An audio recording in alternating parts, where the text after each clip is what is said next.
Bismillahirrahmanirrahim. Assalamualaikum warahmatullahi wabarakatuh dan salam takzim. Yang pertamanya, saya nak ucapkan syukur kerana channel ini telah mencapai 1000 subscribers. Terima kasih kepada semua yang menyokong. Dan hari ini saya nak berkongsi satu koleksi buku yang ada dalam simpanan saya, iaitu Aku Budak Minang, karya daripada kartunis legenda iaitu kartunis Ujang. Berkongsi beberapa fakta menarik tentang buku ini. Ia sebenarnya asalnya adalah kartun bersiri yang disiarkan di majalah Gila-Gila. Kemudian disebabkan sambutan yang luar biasa, ia telah dibukukan, telah dikompilasikan, telah diulang cetak sebanyak 8 kali. Yang pertama pada tahun 1988 dan yang terakhir pada tahun 2008. Masa kecil dulu saya memang pernah baca, saya ingat lagi saya pernah baca.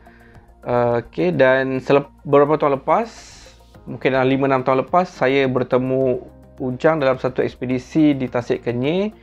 Dan sejak itu saya nekat untuk mengumpulkan koleksi karya-karya beliau lah.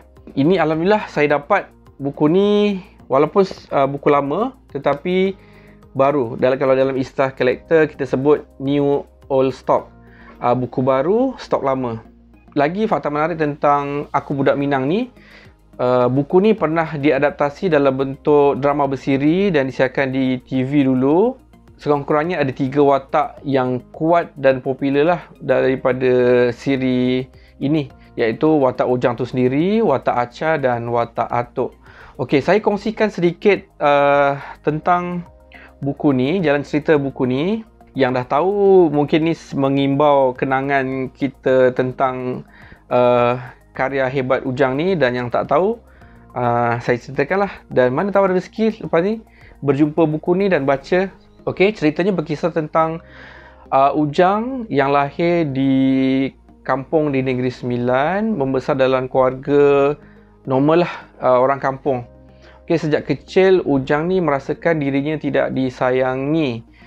Dia tinggal bersama ayah, mak, adik dia, nenek dan seorang kakak. Di atas Ujang sebenarnya ada beberapa orang kakak. Mereka dah besar lah, dah sama belajar, bekerja dan sebagainya. Ujang merasakan mak lebih menyayangi Acha. Kalau apa-apa berlaku dalam rumah tu, memang Ujang lah yang disalahkan. Disebabkan hal tu, Ujang lebih rapat kepada abah dan banyak mengadu nasib dengan nenek dia. Ujang ni masa kecil nakal. Biasalah, suka kacau adik dan budak kampung lah. Nak cuba macam-macam perkara. Nakal budak kampung, biasalah kan. Jadi selalulah berlaku kejadian kenerotan, kena sebat dengan mak. Tak lama lepas tu, nenek meninggal. Jadi Ujang tak ada tempat nak mengadulah selain abah dia. Watak Atuk muncul lambat sedikit, iaitu pada ketika Ujang habis SPM, baru watak Atuk tu muncul. Rupanya selama ni Atuk duduk di Indonesia dan baru kembali ke Malaysia lah. Ujang ni sebenarnya dah berapa kali berhasrat dan mencuba untuk lari dari rumah dan pergi ke Kuala Lumpur. Tapi tak jadilah, beberapa siri tapi tak jadi. Kemudian kemuncaknya adalah pada waktu tu Ujang sedang buat persiapan untuk ke tingkatan 6, dan pada masa yang sama kak cik nak kahwin. Jadi apa yang berlaku, semua tertumpu kepada persiapan perkahwinan kak cik. Terutamanya duit lah, beli perabot baru, beli macam-macam untuk kenduri kendara, untuk beli lembu. Jadi tak ada peruntukan langsung untuk Ujang beli baju dan seluar baru. Ujang akhirnya nekat merajuk dan lari ke Kuala Lumpur. Di sana dia berjumpa dengan Abang Jo, dan Abang Jo ni lah yang banyak tolong dia, tumpang rumah sewa, carikan kerja dan sebagainya, termasuklah aktiviti lara anak muda lah, merempit dan sebagainya. Tapi tak lama kemudian Abang Jo ni meninggal disebabkan aksiden dan telah memaksa Ujang untuk balik kampung sebab tak ada lagi kawan untuk dia mengadu nasib lah.